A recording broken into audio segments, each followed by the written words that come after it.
करके यदि आपको जलन होने लग जाए, तुरंत नेत्र बंद करिए और ठाकुर जी का स्मरण करना प्रारंभ कर दीजिए। मैं एक बात कथाओं में कहा करता हूँ कि ठाकुर जी आपकी रक्षा करते हैं, ये कैसे पता चले? और लोग बात कहते हैं गाड़ी चल रही थी महाराज और इतनी स्पीड में आगे से एक ट्रक आ गया और तभी हमारे ड्राइवर ने, ठाकुर जी ने बड़ी रक्षा करी हमारी, ड्राइवर की बुद्धि चल गई इसलिए बच गया। ठाकुर जी ने रक्षा नहीं करी। महाराज जी कोरोना हो गया था, आईसीयू में चले गए, हम तो बस डॉक्टर ने कहा कि अब दिन गिनो, लेकिन पता नहीं क्या ऐसे ठाकुर जी ने रक्षा कर दी, हम बच गए।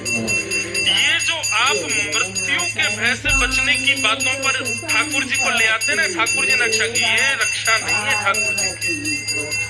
ठाकुर जी की वास्तविक रक्षा क्या है? कोई बहुत उपलब्धि प्राप्त करके आपके सामने आ गया और आपको उसको देख के ईर्ष्या नहीं हुई, तब समझना कि ठाकुर जी ने रक्षा की। कोई आपसे श्रेष्ठ हो गया और उसको देख करके आपको बिल्कुल भी जलन नहीं हुई, तब समझो ठाकुर जी ने रक्षा की। किसी के सौंदर्य को देख करके आपके चित्त में काम की भावना उत्पन्न ना हो, समझना ठाकुर जी ने रक्षा की। बहु व्यंजन देख करके, बहु भोग की वस्तुएं देख करके उनको भोगने का मन ना हो, तब समझो ठाकुर जी ने रक्षा की।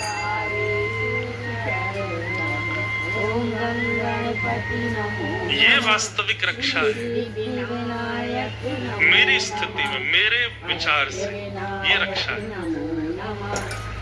आपकी मन की रक्षा ठाकुर जी करते हैं, आपकी तन की रक्षा। अगर तन की रक्षा करनी होती तो हम जीवन भर अपंग ही रहते, चल फिर ही नहीं पाते। ठाकुर जी ने चलना भी सिखाया, बोलना भी सिखाया, हाथ से कर्म करना भी सिखाया। मतलब अपने तन की रक्षा की जिम्मेवारी तुमको ही दी है ठाकुर जी ने। चलना सीख गए मतलब अब चलो, बोलना सीख गए मतलब अब सदके रहो, नेत्रों से देखना सीख गए, अब जिसको देखना चाहिए उसी को देखो। अपनी रक्षा स्वयं करो, पर मन की रक्षा ठाकुर जी करते। ये वास्तविक रक्षा है। तो निर्मत सराणाम सताम, मात्सर्य दोष जिसके चित्त में कभी प्रकट नहीं होता, वो भागवत का अधिकारी है। मैं तो एक बात और कहूं, 7 दिन जब पूरे हो जाए ना, तो देखो एक बात बड़ी अच्छी बात है, ईर्ष्या तो सबको होती है किसी ना किसी से। आपको भी होती होगी किसी से।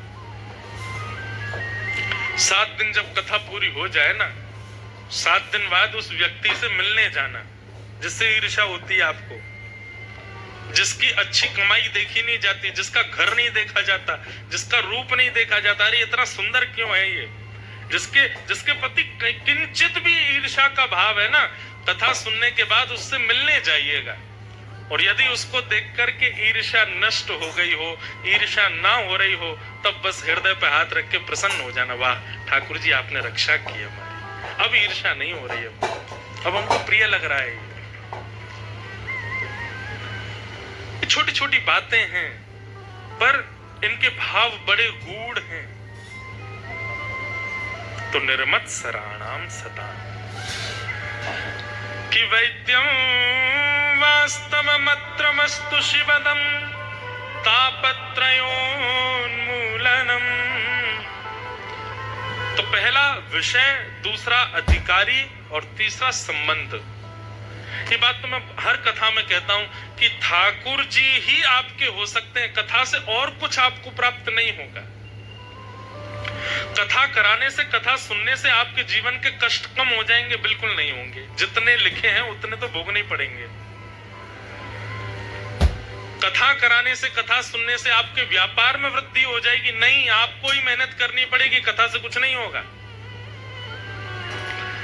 हम भी बचपन में सोचते थे हनुमान चालीसा के 11 पाठ करके जाएंगे तो पेपर अच्छा होगा, लेकिन पढ़े नहीं है तो पेपर का अच्छा होगा। रात में पेन रख देता था मैं तो ठाकुर जी के पास, इसमें इतनी शक्ति भर देना सुबह बढ़िया चले। अब जाके ये बातें समझ आती है। ठाकुर जी कहते बेटा पढ़ोगे नहीं तो कैसे काम चले। देखो देव भी उसकी सहायता करते हैं जो पारिश्रमिक होता है, जो श्रम करता है, बुद्धि का प्रयोग करे, हाथ पैर अपने मन बुद्धि का प्रयोग करे, देव भी उसी की सहायता करते हैं। सुंदरकांड में कहते हैं देव देव आलसी पुकारा। जो देवताओं के भरोसे पड़ा रहता है और कुछ करता धरता नहीं, वो आलसी है। तो अगर आप सोचो कि कथा सुनने करने से, तीर्थ यात्रा करने से आपके व्यापार बढ़िया चले, बिल्कुल नहीं चलेंगे। मेहनत आपको ही करनी पड़ेगी। ना तो आपके दुख कम होंगे, ना आपका व्यापार चलेगा। ये सब आपके प्रारब्ध हैं। अपने प्रारब्ध और कर्मों से ही आप इनको सजा सकते हो, संवार सकते हो। कथा सुनने से केवल एक होगा काम, क्या? कृष्ण प्रिय लगने लगेंगे, कृष्ण अपने लगने लगेंगे। बस यही है। और इससे बड़ी उपलब्धि चाहिए भी क्या आपको? इससे बड़ी उपलब्धि चाहिए भी क्या हमको? कुछ नहीं। पूर्वाचार्यों के पद में बंधुओं एक खास बात बताएं, आप जितनी बार उनका अध्ययन करोगे ना, उतनी बार नए भाव आएंगे आपके पास। जैसे अभी यहां कृष्णदास जी क्या कह रहे हैं? कृष्णदास किए प्राण न्योछावर। कृष्णदास जी क्या कह रहे हैं? बोले आप ठाकुर जी के शरणागत हो गए, बीच में डगमगा गए, लेकिन उसके बाद जब ठाकुर जी ने आपका हाथ पकड़ा, उसके बाद पुनश्च जब ठाकुर जी की भक्ति में आप आए, तो फिर क्या करना है? फिर दुनिया भर की वस्तु न्योछावर नहीं करनी, फिर तो स्वयं को ही न्योछावर करो। कृष्णदास की प्राण न्योछावर, अपने प्राण अर्पित कर दो ठाकुर। बस अब ये जीवन आपके लिए ही है। ये जीवन समर्पित चरण में तुम्हारे, तुम ही मेरे सर्वस्व, तुम ही प्राण प्यार। आप कहोगे जीवन कैसे अर्पित करते हैं महाराज जी? अगर तन से पूछो तो तन जीन्स पहनना चाहता, पर हम धोती पहन के क्यों रह रहे हैं? तन से पूछो तो तन तो बढ़िया एम्ब्रॉयडरी वाले वो कुर्ते वुर्ते आते हैं, बढ़िया वाले लोग बात देते हैं मुझको भी, पर हम यही सफेद ही क्यों पहनते हैं?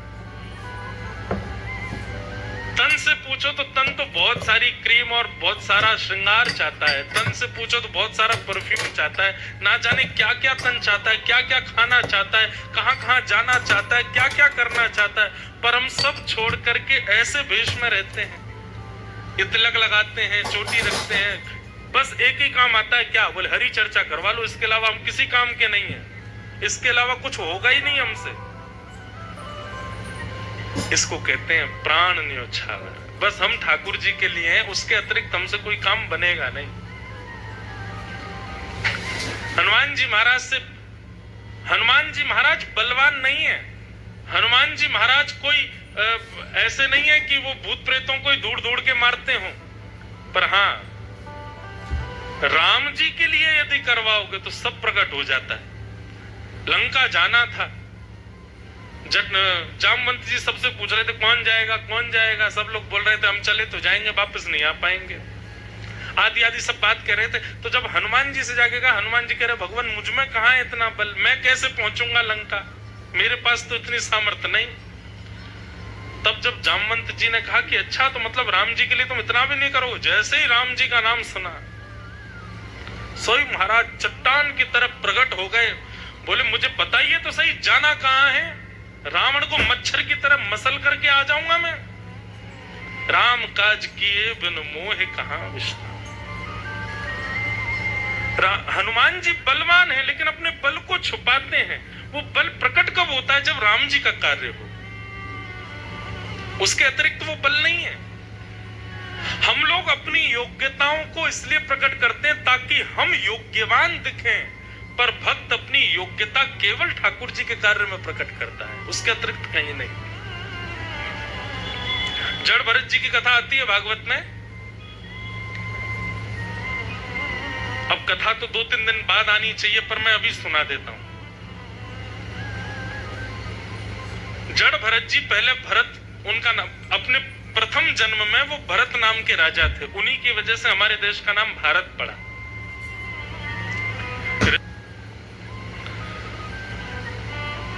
एक समय आने पर जब देखा कि पत्नी बच्चे सब अब व्यवस्थित हो गए हैं, मेरी आयु भी अब थोड़ी सी मध्यस्थ हो गई है, तो अपने पुत्र को राज्य गद्दी पर बैठा के भरत जीवन में चले गए।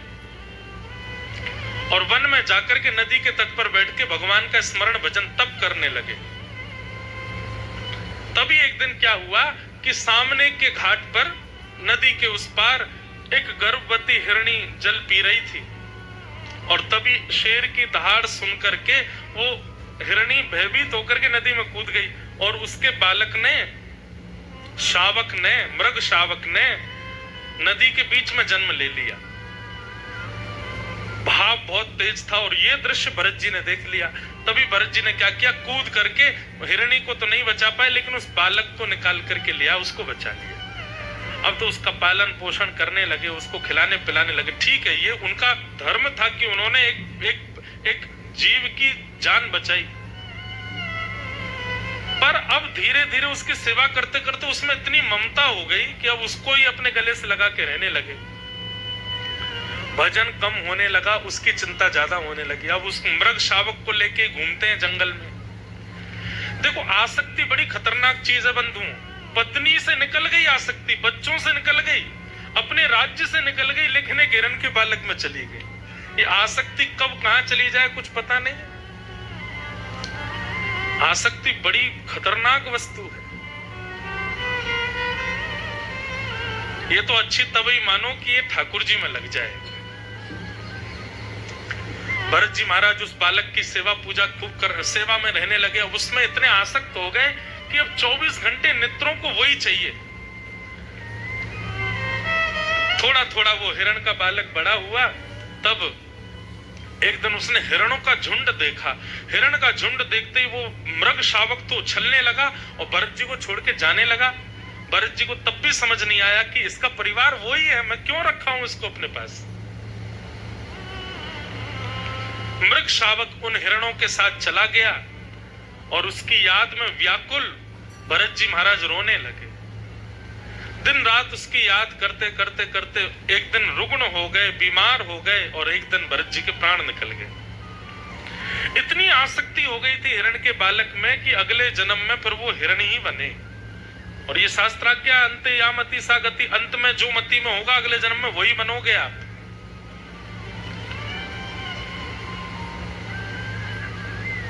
हिरण के रूप में प्रकट हुए भरत जी।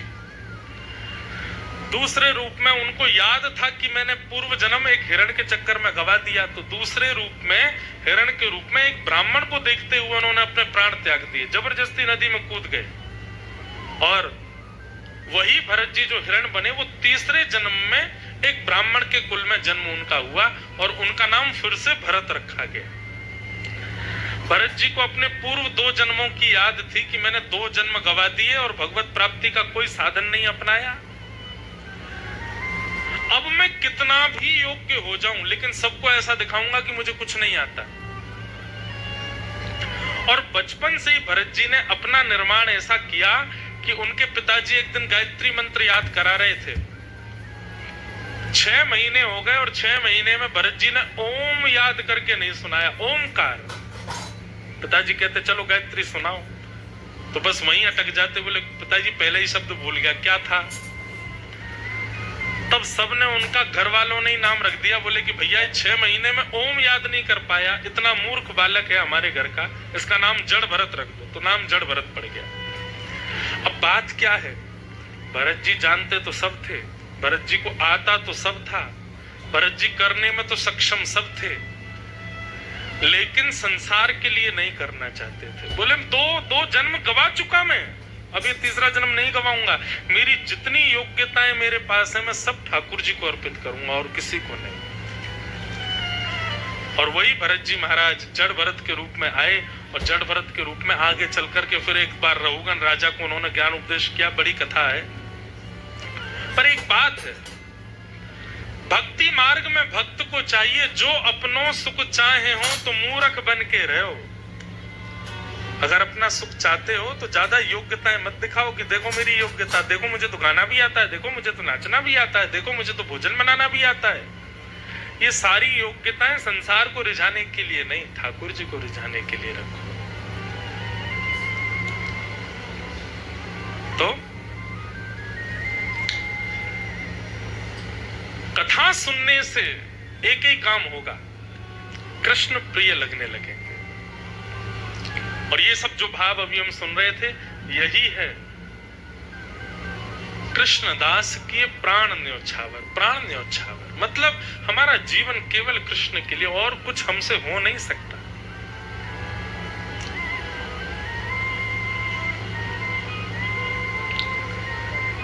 अब आई चौथी बात, प्रयोजन। भागवत का प्रयोजन क्या? बोले तापत्रयोन्मूलनम।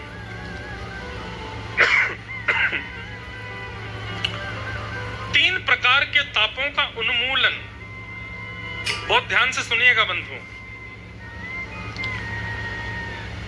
भक्ति पथ पर चलने वाले व्यक्ति के जीवन से दुख कम नहीं होते, ये बात हम सब जानते हैं।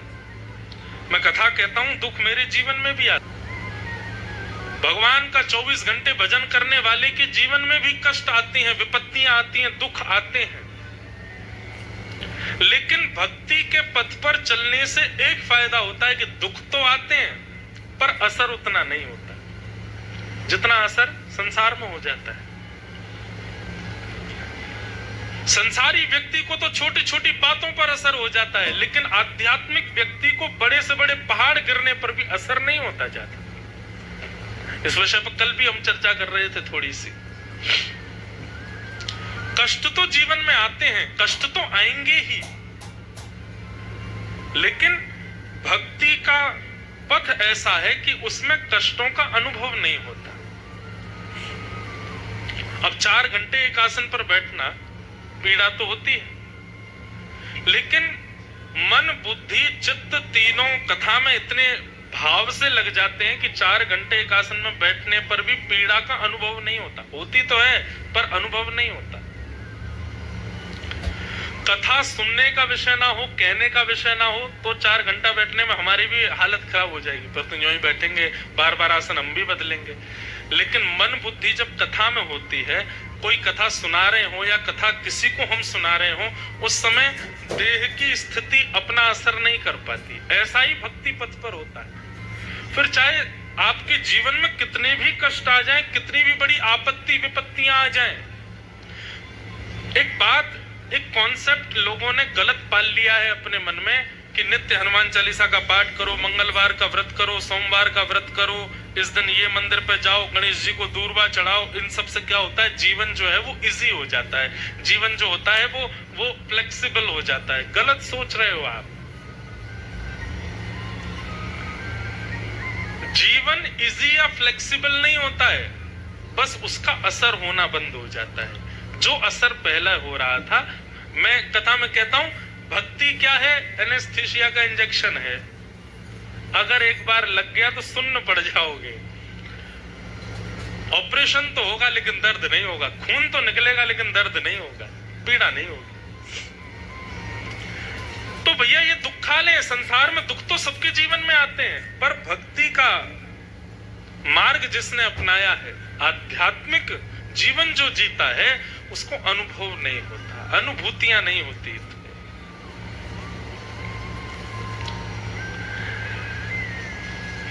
इस प्रकार से विषय अधिकारी संबंध और प्रयोजन, तो भागवत का यही प्रयोजन है कि भागवत कथा श्रवण करने के पश्चात जो भागवत पथ पर चलता है, जो भागवतीय हो जाता है, उसके जीवन में कष्ट आते हैं, पर वो कष्ट कोई प्रभाव नहीं डाल पाते उसके ऊपर।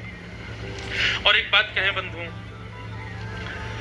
वैष्णव होने के बाद, भक्ति पथ के पथिक होने के बाद में सांसारिक कष्ट होता ही नहीं है। फिर तो कष्ट ये है कि हम कथा सुन क्यों नहीं पा रहे, हम ठाकुर जी की याद कर क्यों नहीं पा रहे, हमारे खंडवा में कथा क्यों नहीं हो रही, कोई वृंदावन क्यों नहीं ले जा रहा हमको, वृंदावन से प्रसाद क्यों नहीं आ रहा, ठाकुर जी की याद क्यों नहीं आ रही। फिर तो ये कष्ट है, फिर सांसारिक कष्ट नहीं होता।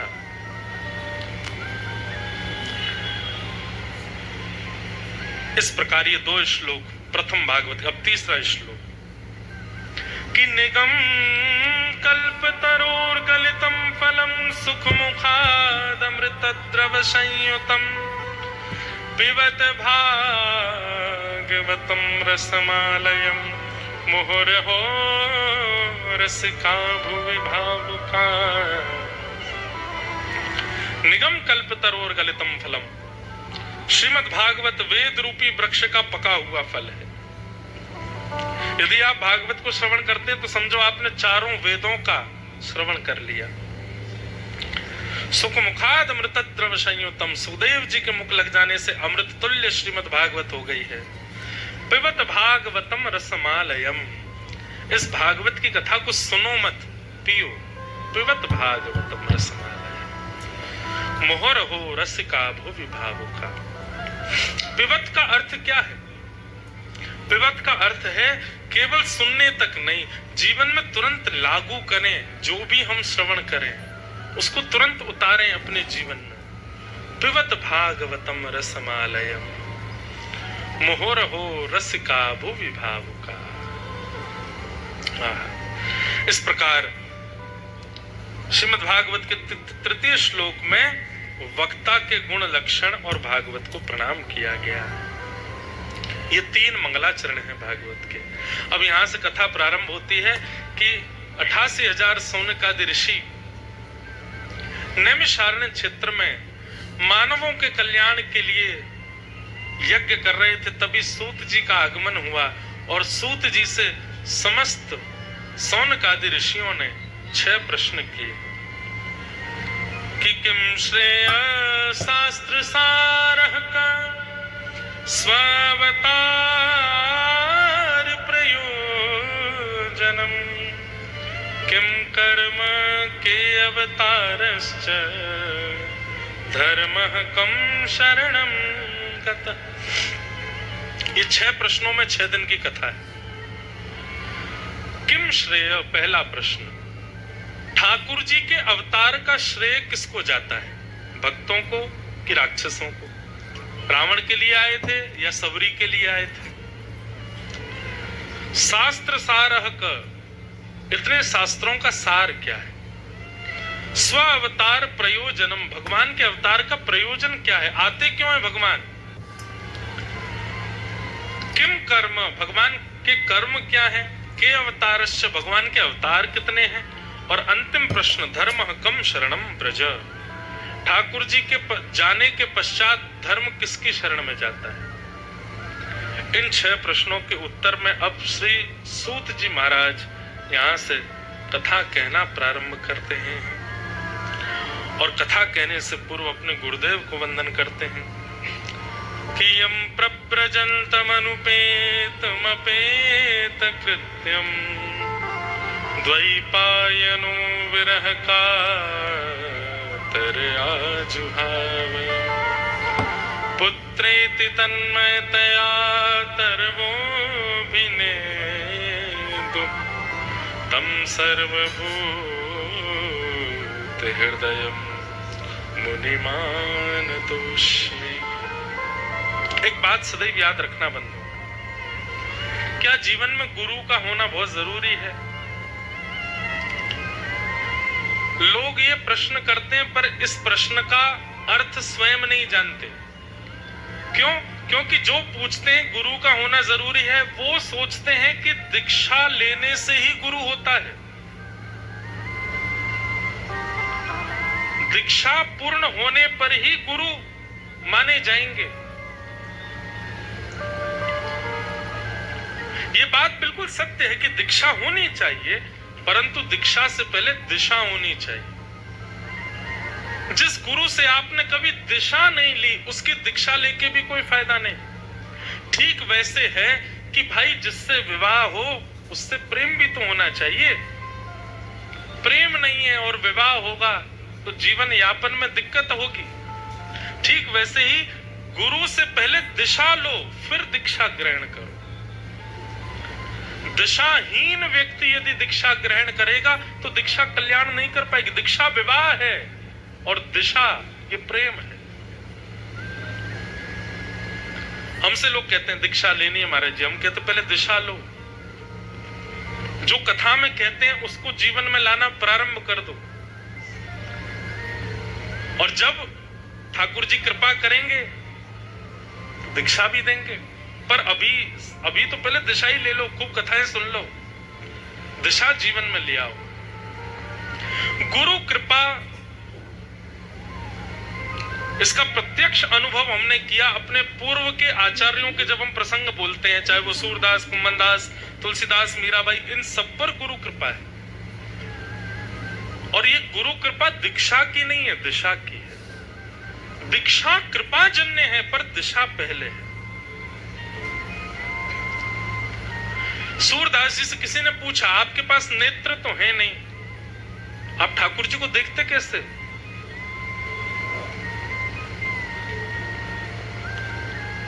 आपको कैसे दिख जाता है कि ठाकुर जी ने आज पीली पीतांबरी पहनी है, ठाकुर जी ने आज नीला आड़बंद पहना है, ये आपको कैसे पता चल जाता है?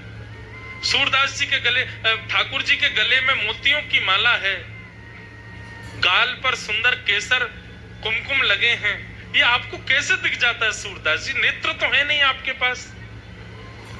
तब सूरदास जी एक ही बात कहते हैं, भरोसो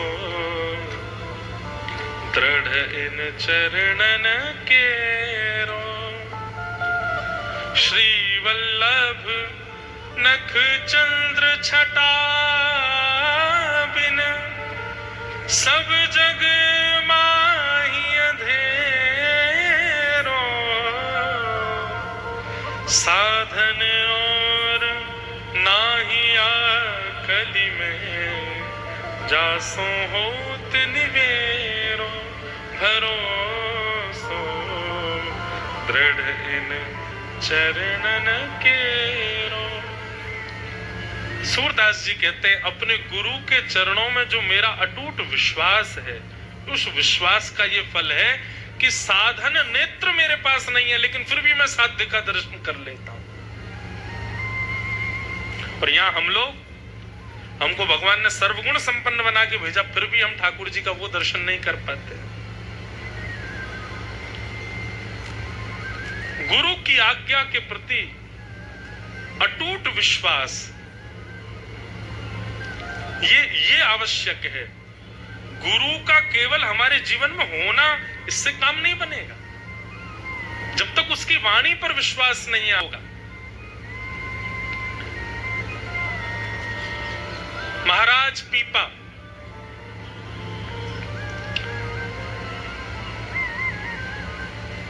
श्रीमद रामानंदाचार्य जी का दर्शन करने के लिए गए, और जैसे दर्शन करने के लिए गए तो द्वारपालों से जाकर के जो सेवक थे रामानंदाचार्य जी के, उनको जाके कहा, मुझे पूज्य श्री रामानंदाचार्य जी का दर्शन करना है। सेवकों ने पूछा, आपका परिचय? बोले महाराज पीपा। भीतर जाकर के रामानंदाचार्य जी से कहा कि द्वार पर महाराज पीपा आए हैं। श्री गुरुदेव भगवान रामानंदाचार्य जी बोले, उनसे कह दो अभी समय नहीं है, चले जाएं। बाहर आकर के सेवकों ने कहा, बोले गुरुजी तो अभी नहीं मिल पाएंगे, आप चले जाओ। थोड़ी दूर जाकर के पीपा जी दोबारा लौट करके आए, बोले कि आप निवेदन कर दो, राजा पीपा आया है। बोले मैंने महाराजा बोल दिया, शायद इसलिए नहीं मिल रहे हो। भीतर जाकर के कहा, बोले राजा पीपा आए हैं, तो फिर मना कर दिया, बोले कह दो चले जाएं।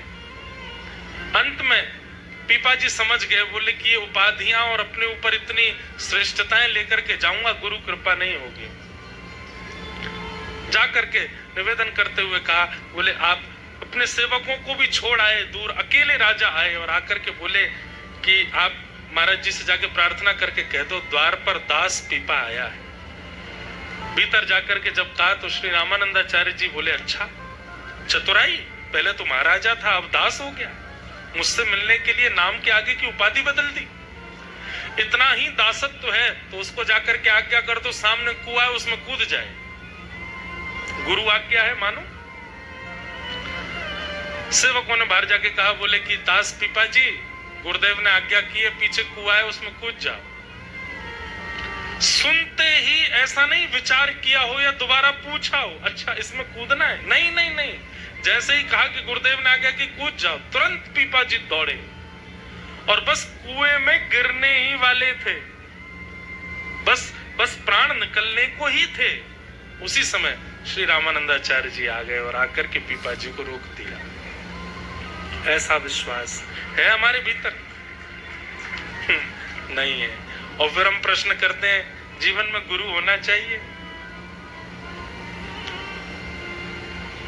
ऐसा विश्वास पहले जगाइए, ऐसा अपने आप को बनाइए कि गुरु की आज्ञा, गुरु के वचन अटल कर मानो, उस पर फिर कोई संशय ना हो, तब दीक्षा ग्रहण कीजिए। क्यों कल्याण नहीं कर पा रहे? इतने सारे संप्रदाय हैं, इतने श्रेष्ठ श्रेष्ठ महापुरुष हमारी धरती पर हैं, क्यों हम दीक्षा लेकर के भी अपने आप को भगवत सन्निधि के पात्र नहीं बना पा रहे? गुरु में कमी नहीं है, हमारे शिष्यत्व में कमी है, हमारी शिष्यत्व में योग्यता नहीं।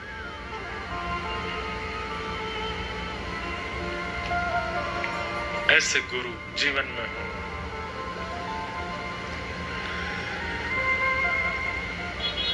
तो पहले विश्वास का निर्माण कीजिए अपने चित्त में। जिनकी वाणी सुनकर के कृष्ण और प्रिय लगने लगे, जिनकी वाणी सुनकर के आप कृष्ण को और अपने समीप अनुभव करने लग जाओ, उनके प्रति पहले विश्वास को जगाओ, उनकी बताए गए निर्देशन और दिशाओं को नेत्र बंद करके पालन करने लग जाओ, तब दीक्षा ग्रहण करो, तब दीक्षा के अधिकारी बन पाओगे। सूत जी महाराज ने अपने गुरु श्री सुखदेव जी को वंदन किया। सूत जी शिष्य तो हैं वेद व्यास जी के, लेकिन गुरु की वंदना की जब बात आई तो सुखदेव जी को वंदन करते हैं, क्योंकि अध्ययन मैंने व्यास जी से किया है, लेकिन जब मैंने पहली बार कथा का श्रवण सुखदेव जी से किया, तब सुखदेव जी की कथा ने मेरे हृदय की समस्त ग्रंथियों को खोल दिया। इसलिए मैं अपने गुरु के रूप में श्री सुखदेव जी को मानता हूं, इसलिए सुखदेव जी को सूत जी वंदन करते हैं। और अपने गुरु को प्रणाम करते हुए श्री सूत जी महाराज अब यहां से कहना प्रारंभ करते हैं। बहुत सुंदर बात कि सवै पुंसां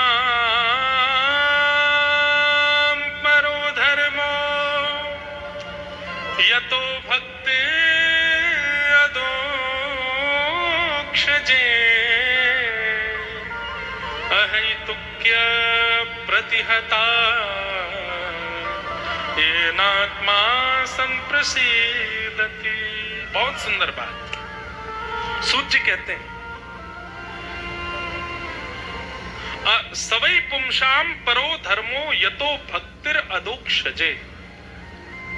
भक्ति कैसी होनी चाहिए मानव की ठाकुर जी के प्रति? बोले अहेतुकी भक्ति।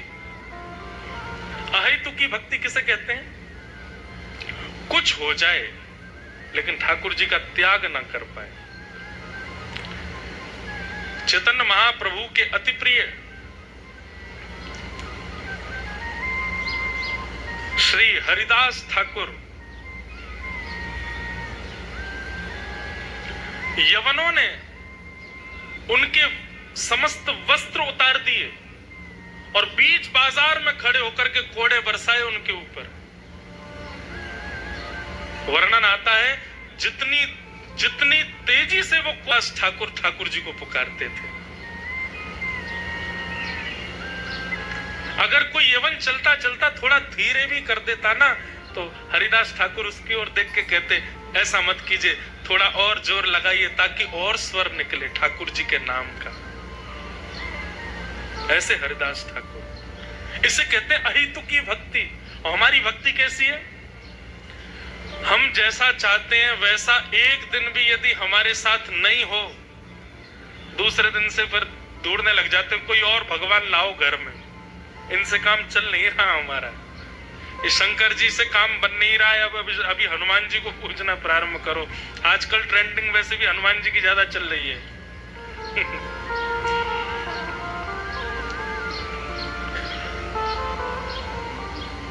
हम लोगों से बड़ा तराजू कोई नहीं है, जहां की तरफ भार ज्यादा वहीं झुक जाते हैं हम। अहेतुकी भक्ति, अहेतुकी भक्ति कैसी होनी चाहिए?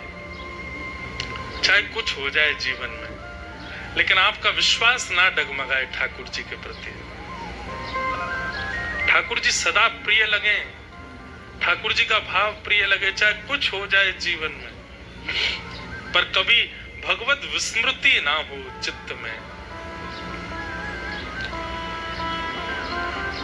एक प्रसंग आता है,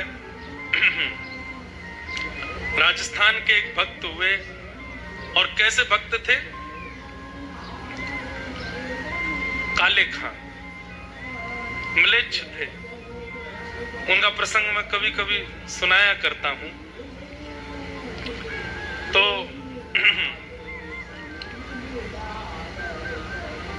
भगवान के परम भक्त श्री मदन मोहन जी के भक्त हुए, और ऐसी भक्ति करते थे ठाकुर जी की। पहले तो इनको केवल मंदिर में साफ सफाई का काम दिया गया था, तो केवल अपने घर को चलाने के लिए, रोजगारी के लिए मंदिर जाया करते थे, कोई भगवान के प्रति भाव नहीं था। लेकिन नित्य इसी भाव से मंदिर जाने का ये प्रभाव हुआ कि धीरे धीरे इनको ठाकुर जी की भक्ति की लत लगने लग गई। अब तो ऐसी स्थिति हो गई कि पूरे दिन मंदिर में रहते और मंदिर में बैठ करके ठाकुर जी को ही निहारते रहते। बीच में भोजन करने के लिए सब लोग अपने अपने घर जाते, परंतु ये वहीं बैठे बैठे ठाकुर जी को ही देखते रहते। और इसी का प्रभाव ऐसा हुआ कि इनके सब परिवार के लोग इनके बड़े विमुख हो गए, और सबसे ज्यादा तो इनकी पत्नी, क्योंकि काले खां के कोई पुत्र नहीं था, संतान नहीं थी। बहुत ध्यान से सुनिएगा सब लोग। राजस्थान में हमारे वृंदावन के ठाकुर जी विराजते हैं, श्री मदन मोहन लाल जी। हम जो सप्त निधियों का वृंदावन रसामृत गाते हैं, आज से गाएंगे, आप सबको उसकी प्रति मिलेगी। उसमें एक ठाकुर हमारे वृंदावन के श्री मदन मोहन जी, और मदन मोहन जी विराजते हैं करौली, राजस्थान में। और एक विडंबना की बात बताऊं, मैं आज तक कभी करौली नहीं गया, पर मदन मोहन जी की इतनी कथाएं गाई हैं, मदन मोहन जी का इतना लीला वर्णन किया है कि निश्चित है जिस दिन जाऊंगा उस दिन मदन मोहन जी का अद्भुत आनंद आएगा दर्शन करने में। तो श्री मदन मोहन जी के मंदिर में झाड़ू लगाने की सेवा करते थे काले खां। लेकिन जब भी घंटे घड़ियाल बजते, आरती होती, तो काले खां झाड़ू छोड़ के और जहां सिट्टियां थी ना वहीं दूर खड़े हो जाते। तो सबसे ऊंची सिट्टी जो थी वो काले खां के बिल्कुल नेत्रों के पास ही आती थी। तो वहां से वैष्णवों के चरणों के बीच से हल्की सी थोड़ी सी झांकी मदन मोहन जी की काले खां को दिखती थी।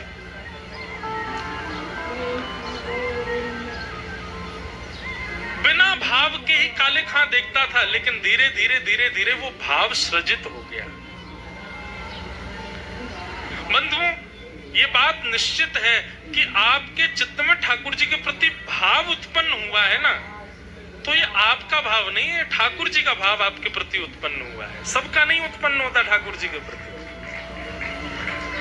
सब जाते हैं मंदिर दर्शन करने, पर सबको तो वो पाषाण ही दिख रहे, वही राधा रमन जी हैं, वैसे ही नेत्र हैं, वैसी पोशाक है, वैसा ही आभा प्रभा मंडल है उनका, वैसा ही मंदिर है, और खड़े भी सब वैष्णव एक साथ हैं, लेकिन सबके चित्त में एक जैसा भाव नहीं है ठाकुर जी के लिए।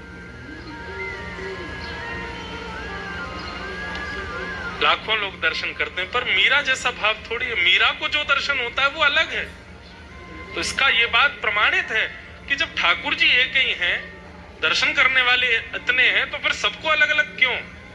बोले जिसके चित्त में प्रेम लक्षणा भाव उत्पन्न हो रहा हो, समझ लेना उसके चित्त में नहीं हुआ है, ठाकुर जी के चित्त में उसके लिए प्रेम प्रकट हुआ है, इसलिए उसको प्रेमी दिखना है।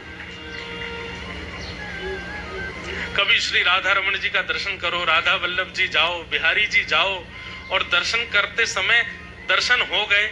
अब दर्शन होने के बाद क्या होता है, मंदिर से निकलो, लेकिन सब खींचते रहे और आपके पैर बार बार कहें नहीं एक बार और देख लो, बस एक बार और निहार ले, अभी थोड़ा सा और देख ले, अभी मन भरा नहीं। अरे ट्रेन का समय हो रहा भाई, गाड़ी निकल जाएगी हमारी, अभी निकल जान दो, कल चले जाएंगे, नहीं एक और देखने दो। ये स्थिति हो जाए तो यही समझना आपके चित्त में नहीं प्रेम आया है, उनके चित्त में। काले खां एक मुस्लिम परिवार में जन्मा व्यक्ति, ना कभी उसने भागवत सुनी, ना कभी उसने राम कथा सुनी, ना उसने कभी भक्ति अनुष्ठान किए, कभी गंगा जी में स्नान भी नहीं किया होगा, यमुना जल का पान भी नहीं किया होगा, बिल्कुल पवित्र नहीं था। उस काले खां को मदन मोहन जी प्रिय लग गए, तो इसमें आप क्या लोगे? यहाँ हमारे शास्त्र कहते हैं इतने नियमों का पालन करो तब ठाकुर जी से प्रेम होगा, और यहाँ तो काले खां ने कुछ भी नहीं किया, फिर प्रेम कैसे हो गया? ठाकुर जी ने प्रेम किया है उससे, इसलिए प्रेम हो गया। दो स्थिति है ठाकुर जी को प्राप्त करने की, या तो बताए गए साधनों पर चल के आप अपने आप को इतना योग्य बनाओ कि ठाकुर जी से आपका प्रेम हो जाए, या फिर प्रतीक्षा करो कि ठाकुर जी को पता नहीं कब किस ना जाने कौन से गुण पर दयानिधि रीझ जाते हैं, या फिर ठाकुर जी आप पर रीझ जाएं, तो फिर आपके अंदर कोई गुण नहीं होगा तो भी उनको प्रिय लगोगे। काले खां पर ठाकुर जी रीझ गए और काले खां को मदन मोहन जी प्रिय लगने लगे। अब तो काले खां पहले तो जाता था वेतन लेने के लिए, काम करता था, पर अब तो वो कार्य करने इसीलिए जाता था कि मदन मोहन जी दिख जाएंगे। घर परिवार के लोग डांटने लगे, फटकारने लगे, पत्नी कहने लगी इतने वर्ष हो गए ब्याह को, हमारी कोई औलाद नहीं है, हमारे कोई पुत्र नहीं है। परिवार के दूसरे लोग कहते, बोले होगा कैसे? अपने खुदा को छोड़ करके दूसरे को भजेगा तो फिर वो कहां से देगा? जब अपने खुदा से गुहार करेगा, नमाज आदि करेगा, उनसे प्रार्थना करेगा, तभी तो वो देंगे। अपने बादशाह को भजता नहीं है, दूसरों के बादशाहों के पास जाएगा, दूसरों का बादशाह तो दूसरों की सुनेगा ना। ये ताने रोज सुन सुन करके काले खां और घर का आना बंद कर दिया उन्होंने। बोले क्या करूं, घर जाता हूं, सब सुनाते हैं। एक दिन इतने परेशान हो गए काले खां, मदन मोहन जी के सामने खड़े खड़े बोले, हे मदन मोहन जी, मुझे पुत्र की कामना नहीं है, पर मैं चाहता हूं मेरी पत्नी का मुंह बंद हो जाए। मैं चाहता हूं मेरे परिवार वाले जो ताना मारते हैं मेरे ऊपर, ये ताने बंद हो जाएं, ताकि मेरा आपके दर पर आना बंद ना हो, इसलिए मुझे पुत्र दे दो। देखो पुत्र मांगने का तरीका क्या था। काले खां खड़े सामने, मदन मोहन जी ने कृपा की और कुछ दिन बाद ही खबर आ गई कि काले खां के घर में उनकी पत्नी गर्भवती है। अब तो काले खां और जाते हैं और जितने लोग ताने मारते थे उनसे कहते थे, आप बोलो, अब तो मैंने खुदा को नहीं भजा, कहां से आ रहा है ये संतान? ये हमारे मदन मोहन जी दे रहे हैं। तो सब लोग चुप हो जाते, कुछ कहते नहीं। पुत्र ने जन्म लिया, धीरे धीरे पुत्र बड़ा होने लगा। काले खां बड़े प्रसन्न थे, क्योंकि अब उनको कोई टोकता नहीं, कोई रोकता नहीं। वे नित्य सुबह मंगला में जाते हैं और 8 प्रहर का दर्शन करके फिर आते हैं घर पे। लेकिन सब कुछ सीधा सीधा चलता रहे, इसमें भी हमारे ठाकुर जी को चैन तो पड़ता नहीं है। ये बात बिल्कुल निश्चित है, आपका अगर सब कुछ ठीक ठाक चल रहा है ना, तो घबराना, कभी तो कुछ ना कुछ होगा, क्योंकि ठाकुर जी सीधा सीधा चलने देते ही नहीं है भैया। और जिसका सीधा सीधा चल रहा हो, समझ लेना ठाकुर जी की उस पर दृष्टि नहीं है। जो नेक नेक में गिर रहा हो, नेक नेक में लुढ़क रहा हो, नेक नेक में चिंता बढ़ रही हो, समझना पूरी पूरी दृष्टि। भाई क्लास में जो फ्रंट बेंचर होता है उसी पे सबसे ज्यादा दृष्टि पड़ती है टीचर की। उनका तो नाम ही बैक बेंचर्स है, वो तो पढ़े लिखे गंवार, वो गंवारी माना जाता है उनको। क्यों? टीचर देखे ना, इसीलिए तो पीछे बैठते हैं। सबसे पहला क्वेश्चन ही किससे पुटअप किया जाता है? सबसे आगे बैठा हो। बार बार प्रश्न जीवन में आ रहे हैं, बार बार उथल पुथल आ रही है, तो समझो आप फ्रंट बेंचर हो ठाकुर जी की क्लास के। तो सब कुछ ठीक रहे, इसमें ठाकुर जी राजी तो रहते नहीं है। 8 वर्ष की आयु हो गई काले खां के पुत्र की। यमुना के तट पर नदी के किनारे खेल रहा था और एक काले सर्प ने उनके पुत्र को डस लिया। मृतक अवस्था में पड़ा है। कुछ मित्रों ने जाकर के काले खां की पत्नी को बताया, आपके पुत्र को सर्प ने डस दिया। पत्नी दौड़ी दौड़ी गई, अब सोचने लगी कहां जाऊं, तो बोली मंदिर में काले खां को बताते हुए जाऊंगी पुत्र के पास। काले खां को जाकर के सूचना दी, बोले जल्दी चलो जल्दी। बोले क्या हो गया, इतनी हाफ क्यों रही हो, क्या हो गया? बोले हमारा पुत्र खेलने के लिए गया था उसको सर्प ने डस दिया है, जल्दी चलो, कोई वैद्य बुला के लाना पड़ेगा, कोई झाड़ा देने वाला बुलाना, पुत्र मर जाएगा हमारा। इतने में घंटा बजने लगा ठाकुर जी की राजभोग आरती का। जैसे ही राजभोग आरती के घंटा बजा, काले खां बोले, अरे तू जा जल्दी जा। मैं आरती नहीं बोली, तुम कैसे काफिर हो, हमारा पुत्र मरने वाला है, उसको सर्प ने डस दिया है, तुमको अभी भी ये कालिया दिख रहा है, इस मदन मोहन की शरण में बैठे हो। काले खां भूलो मत, इन्होंने ही दिया है वो हमको। बोले इन्होंने दिया है तो फिर ये बचा लें आज उसको। ऐसा कहकर के और भी कई बातें कहकर के पत्नी तो वहां से चली गई। काले खां मदन मोहन जी को देख रहे हैं, नेत्रों से आंसू गिर रहे हैं। काले खां कह रहे हैं, आपको अच्छा नहीं लगता ना कि हम ठीक ठीक रहे? सब कुछ ठीक तो चल रहा था, 8 सालों से किसी ने मुझसे कुछ नहीं कहा। 8 सालों में एक दिन भी ऐसा नहीं गया कि मैंने आपकी कोई आरती छोड़ी हो, मेरे किसी भी दर्शन में अवकाश आया। फिर ये आज कौन सा नया खेल खेल दिया आपने? काले खां तो दर्शन करते रहे, ठाकुर जी को देखते रहे। इतने में ही पीछे से पत्नी अपने मृतक पुत्र, उसके मुख से झाग निकल रहा था, पूरा शरीर नीला पड़ गया था, उस पुत्र को ला करके काले खां के बगल में रख दिया, मदन मोहन जी के मंदिर के देहली के बाहर। बोलो बहुत कहते हो ना कि मदन मोहन जी ने दिया है, कह दो उनसे कि बचाएं इसको। यदि आज मेरा पुत्र बच गया तो मैं तुम्हें वचन देती हूं, तुम्हारे साथ साथ मैं भी इनकी दासी हो जाऊंगी। अब बात तो सुनो पहले पूरी, अभी बचने तो दो उसको। आप लोग भी पहले ही पूरा क्लाइमेक्स खत्म कर देते।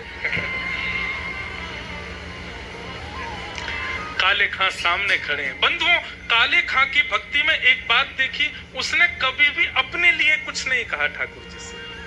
वो अभी भी मदन मोहन जी से कहता है कि नाथ, मुझे ये नहीं चाहिए कि आप मेरे पुत्र को बचाओ,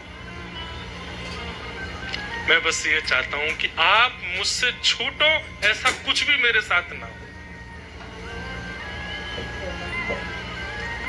अगर आप मुझे ये वचन देते हो कि मेरे पुत्र की मृत्यु पर आप मुझसे दूर नहीं होगे तो मुझे ये भी स्वीकार है, लेकिन यदि मेरे परिवार ने आपको मुझसे दूर किया और उसमें कारण पुत्र की मृत्यु बने तो मैं आपसे हाथ जोड़ के प्रार्थना करता हूं, इसको बचाओ।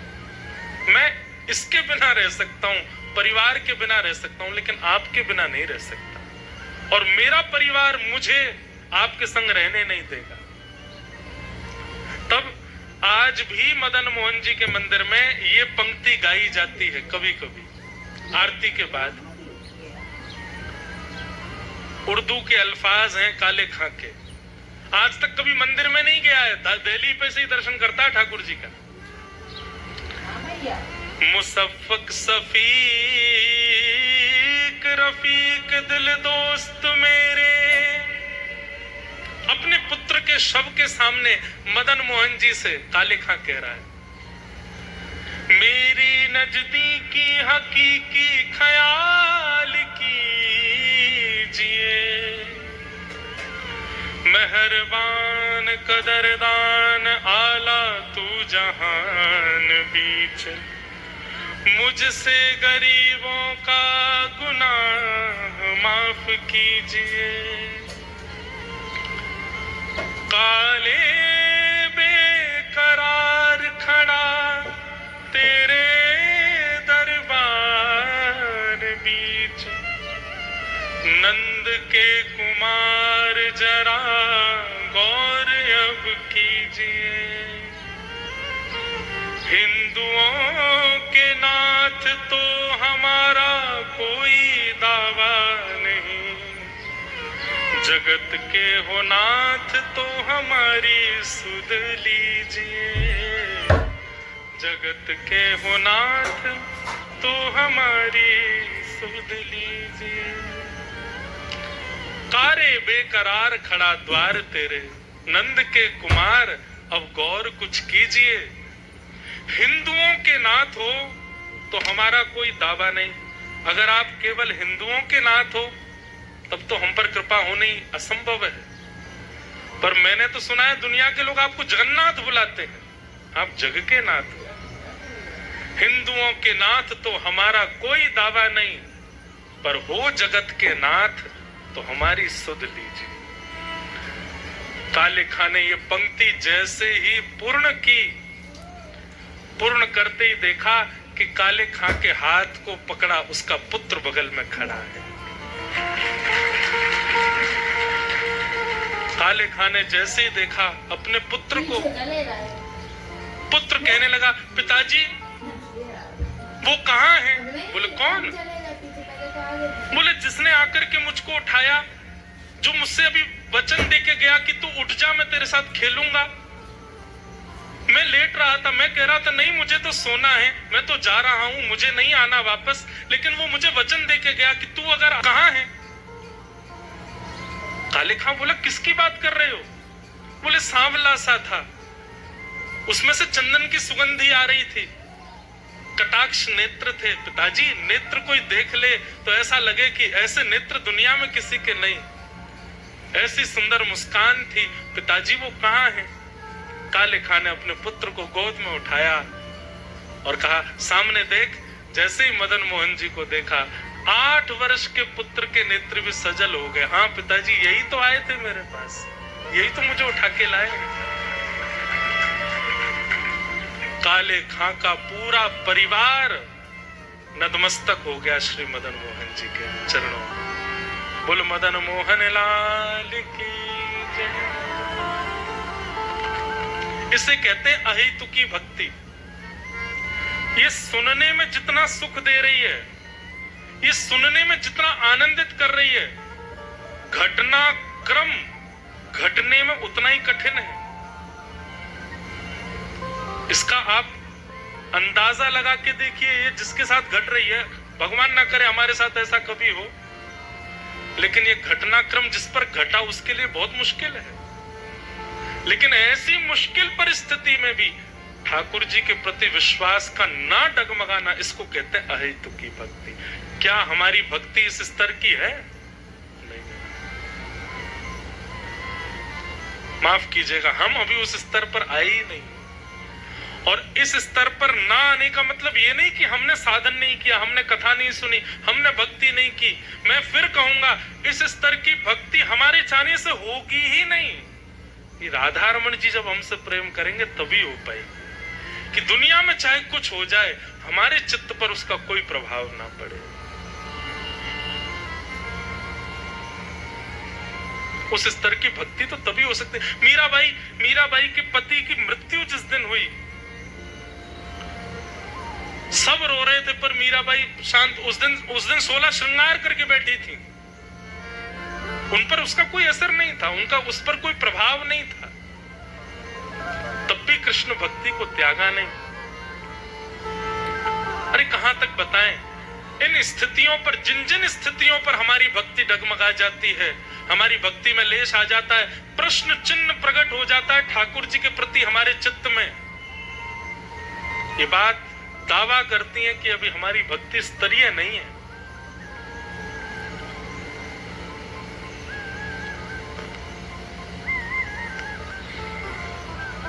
इस बात से क्या साबित हुआ? ठाकुर जी हमारे प्रिय हों इसलिए भक्ति नहीं करनी, हम ठाकुर जी के प्रिय हो जाए, हम ठाकुर जी को प्रिय लगने लगे। ठाकुर जी सबको प्रिय लगते हैं।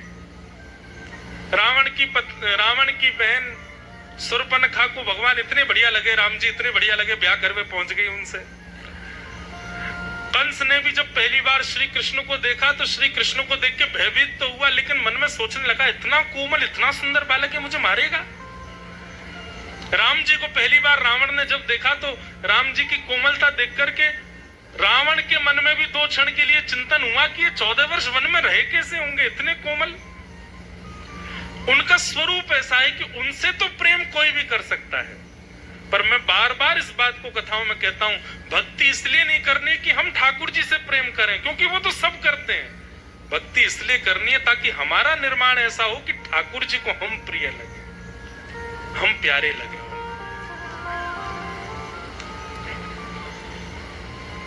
हम ठाकुर जी के बगैर नहीं रह सकते, ये भक्ति की सामान्य स्थिति है। ठाकुर जी हमारे बिना नहीं रह पाए, ये श्रेष्ठ स्थिति है। ठाकुर जी रही ना पा रहे हमारे बिन। तू जहां जाएगो तेरे संग चलूंगो, तू जो खवाएगो वही खाऊंगो, तू जहां बैठाएगो वहीं बैठूंगो, तू जैसे रखेगो वैसे रहूंगो। हम कहते हैं जहां ले चलोगे वहीं मैं चलूंगा।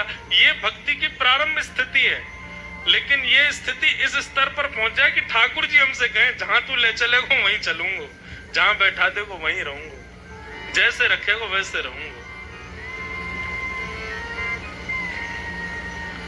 प्रारंभिक स्थिति अलग है, लेकिन भक्ति की श्रेष्ठ स्थिति है। मैं कथा सुनाया करता हूँ, माधवदास जी जगन्नाथ जी के भक्त हुए। वो जगन्नाथ जी को प्रणाम कर रहे थे। जगन्नाथ जी बोले कहो माधवदास। बोले कुछ नहीं, आज्ञा मांगने आया हूं। बोले काहे की? बोले मैं वृंदावन जा रहा हूँ, 6 महीने बाद आऊंगा। जगन्नाथ जी बोले तो अकेले क्यों जा रहे हो, हमको भी ले चलो। माधवदास जी बोले पुजारी पंडा सब मुझे मार देंगे आपको लेके गया तो।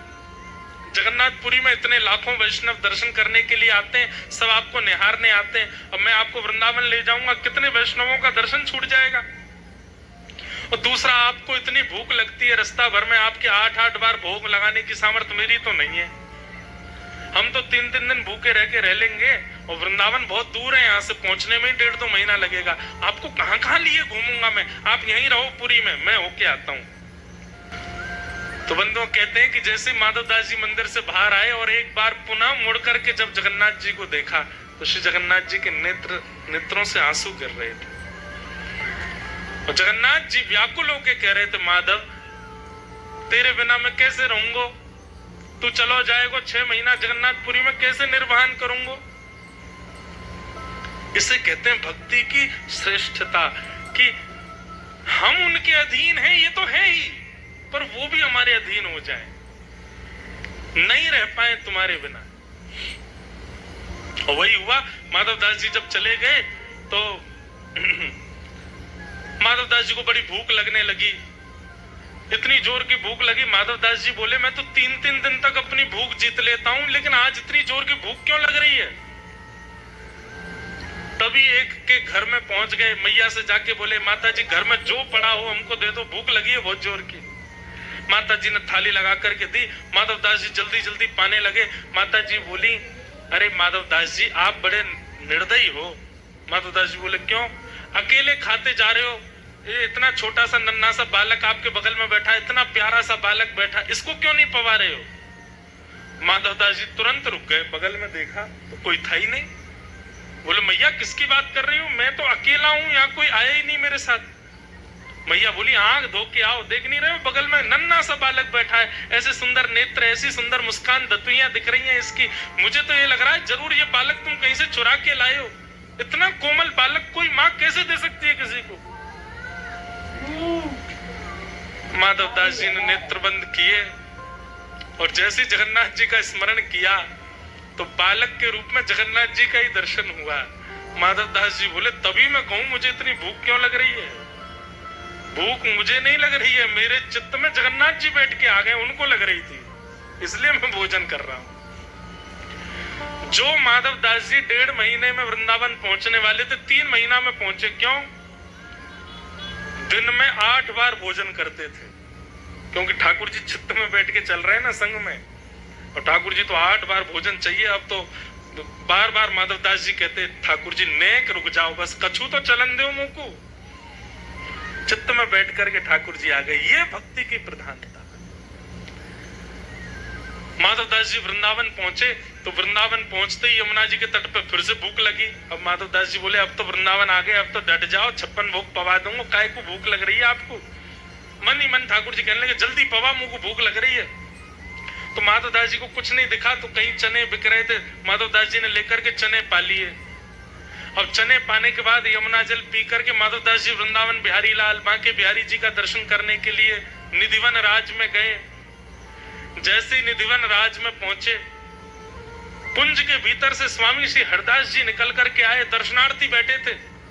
स्वामी श्री हरदास जी बोले तुम दर्शनार्थियों में माधवदास कौन है? माधवदास जी पीछे बैठे बोले मैं हूं, मैं, इधर आओ। माधवदास जी पास गए। स्वामी जी आप मेरा नाम कैसे जानते हैं और आप मुझे क्यों बुला रहे हैं, क्या बात है? बोले हमने 56 भोग ठहराए बिहारी जी को लेकिन बिहारी जी टेढ़ा मुंह करके बैठे हैं, बोले मुंह को भूख ही ना लग रही। हमने की क्यों? बोले माधव दास ने रूखे चना खवा दिए मुंह को, ये हमारे भूख ना लग रही। इसको कहते हैं भक्ति की श्रेष्ठता। ये बंधुओं सुन ही लो, हमारे जीवन में पता नहीं ऐसा कभी होगा कि, पर विश्वास अटूट रखो मन में, निश्चित होगा। भक्ति की स्थिति ऐसी पहुंचे कि हमको ठाकुर जी प्रिय लगे, नहीं हम ठाकुर जी को प्रिय लगे। मेरा सुमिरन हरि करें, यही बात है। मैं हरि का सुमिरन करूं, ये प्रारंभिक स्थिति है, पर समय ऐसा है कि मेरा सुमिरन हरि करें, मैं पावा विश्राम। मैं तो विश्राम में हूं, अब मेरा सुमिरन हरि कर रहे हैं। इसे कहते हैं अहेतुकी भक्ति। तो अहेतुकी भक्ति प्रारंभ हो, और वो कैसे संभव हो सकती है? केवल श्रीमद् भागवत से। कि धर्मस्वनिष्ठितः पुंसां विश्वक्सेन कथा सुयः नोत्पादयेदधिरतिं श्रमेव हि केवलम्। सूत जी महाराज ने इस प्रकार भगवान के कई भाव बताए, भागवत के कई भाव बताए, भगवान के अवतारों का वर्णन किया। अनंत अवतार हैं भगवान के, कहीं 10 अवतार बोलते हैं, कहीं 24 अवतार बोलते हैं, पर हरि अनंत हैं, हरि की कथाएं और अवतार भी अनंत हैं। भागवत जी की रचना कैसे हुई, उस रचना का क्रम बताया गया कि इदं भागवतम नाम पुराणम ब्रह्म संहितम उत्तम श्लोक चरितम चकार भगवान ऋषि। वेद व्यास जी महाराज ने, लोग प्रश्न करते हैं महाराज जी हमारे हिंदू वैदिक सनातन धर्म में इतने शास्त्र क्यों हैं? सब लोगों को देखो, सब जगह पर एक ही शास्त्र है, एक ही ग्रंथ है। हमारे हिंदू वैदिक सनातन धर्म में एक नहीं है, अनेक है। एक बात सुनिएगा, देखो मैं किसी का कटाक्ष या किसी के विरोध में कभी नहीं बोलता, हमारा मंच है ही नहीं उसके लिए। पाखंड का विरोध होना चाहिए, कभी हो तो करेंगे, लेकिन ज्यादा मैं किसी के कटाक्ष और विरोध में नहीं बोलता। परंतु एक बात समझो, सब जगह एक एक ग्रंथ और हमारे यहाँ इतने सारे ग्रंथ क्यों हैं? जिसका बिजनेस राइज ही नहीं कर पाता वो एक ही दुकान में रह जाता है, और जिसका बिजनेस बहुत अच्छा हो जाता है ना, वो नगर नगर में अपनी फैक्ट्री खोल लेता है। जिसका व्यापार खूब बढ़िया होता है, जिसका कार्यकाल बहुत बढ़िया होता है, जिससे लोगों को लाभ बहुत होता है, वो जगह जगह अपनी फ्रेंचाइजीज खोलता रहता है। होता है ना, जो हिट जाते हैं या जिनका कार्य खूब बढ़िया होता है, वो सब जगह व्याप्त हो जाते हैं। और जिनके कार्य में उतना दम नहीं, जिनके प्रोडक्ट में भी उतनी कोई सामर्थ्य नहीं, वो बेचारे एक ही दुकान तक ही रह जाते हैं। तो हमारे हिंदू वैदिक सनातन धर्म में इतने शास्त्र हैं, इतने शास्त्र हैं, आप हमारे धर्म से इतर कुछ पूछ ही नहीं सकते हो कभी। अरे और शास्त्र और ग्रंथों को तो एक किनारे रख दो, एक अकेली महाभारत के विषय में कहा जाता है यन्ने भारत तन्ने भारत। आप पूरे विश्व में जो कुछ भी देखते हो, जो कुछ भी अनुभव करते हो, जैसे भी विचारों का अनुभव करते हो, जैसे भी लोगों से मिलते हो, वो सब महाभारत में लिखा है। महाभारत से इतर कुछ भी नहीं है, पूरा विश्व लिख दिया है वेद व्यास जी ने महाभारत में। आज जो हो रहा है, कई लोग उसमें कहते हैं भैया पहले ऐसा नहीं देखा था। हम ही लोग कहते हैं, हम जब छोटे थे, 7 साल के 8 साल के, उस उम्र में फोन तो थे ही नहीं, मोबाइल फोन वगैरह कुछ नहीं थे, हमें कुछ आता ही नहीं था। अरे इतना क्या बताएं, 8-9 साल की उम्र तक माता जी कपड़े पहनाती थी, और नए कपड़े पहने तो ऐसे ही डोलने हैं, कोई लाज शर्म भी नहीं। आजकल के बच्चों को देखो, 4 साल का बालक सब जानता है, 5 साल का बच्चा वो फोन वोन चलाना सब जानता है। एक हमारे रिश्तेदार, उनका बेटा फोन बहुत चलाता है। ये मुझे बाद में पता चला कि वो फोन बहुत चलाता है। कब? एक दिन मैंने किसी काम से फोन किया तो फोन एक बार कट गया, दूसरी बार कट गया, तीसरी बार उठाया, बालक बोला अभी मैं गेम खेल रहा हूं, फोन मत करो। अरे मैंने की भैया, खतरनाक है। तो समय अभी जैसा चल रहा है, हम लोगों ने पहले ऐसा नहीं देखा। हम लोगों के जब वंश में आगे बालक आएंगे, उनके समय में जो होगा वो आजकल के बच्चों ने नहीं देखा। ऐसा भी होगा, अभी बहुत भयावह समय आने वाला है। परंतु ये सब महाभारत में वर्णित है। ऐसा नहीं वर्णन है कि फोन चलाएंगे या ये सब होगा, पर व्यक्ति कैसे कैसे बदलेगा अपनी विचारधाराओं से, ये सब शास्त्रों में लिखा है। आज से 5000 वर्ष बाद का कलयुग कैसा होगा, ये भी भागवत में वर्णित है।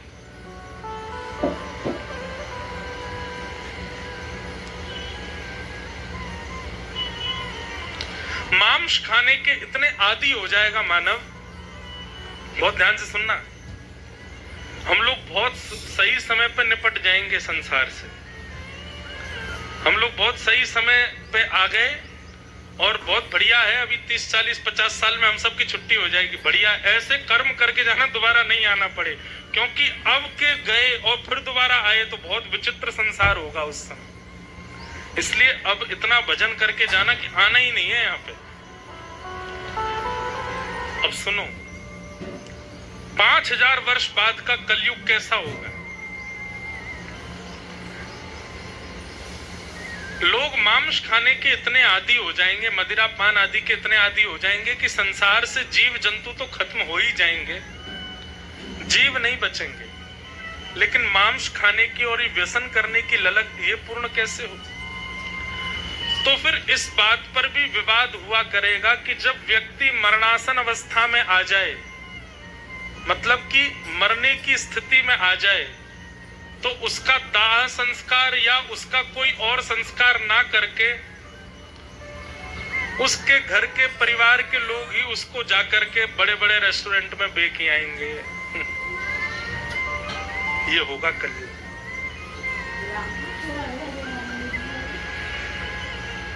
बहुत भयावह समय आने वाला। आज भी लोग कई देश ऐसे हैं हमारी पृथ्वी पर जहां मानवों को खा जाते हैं लोग। क्या होगा तब जब ये प्रचलन भारत में आएगा। बहुत भयावह समय आने वाला है। मैं तो कभी कभी कहता हूं, राम जी 22 जनवरी को इसलिए मंदिर में आ गए, जब जब होए धर्म के हानि, बाढ़ ही अधम असुर अभिमानी, तब तब प्रभु धरि विविध शरीरा। ठाकुर जी आते कब हैं? जब एक माइलस्टोन पार हो जाता है,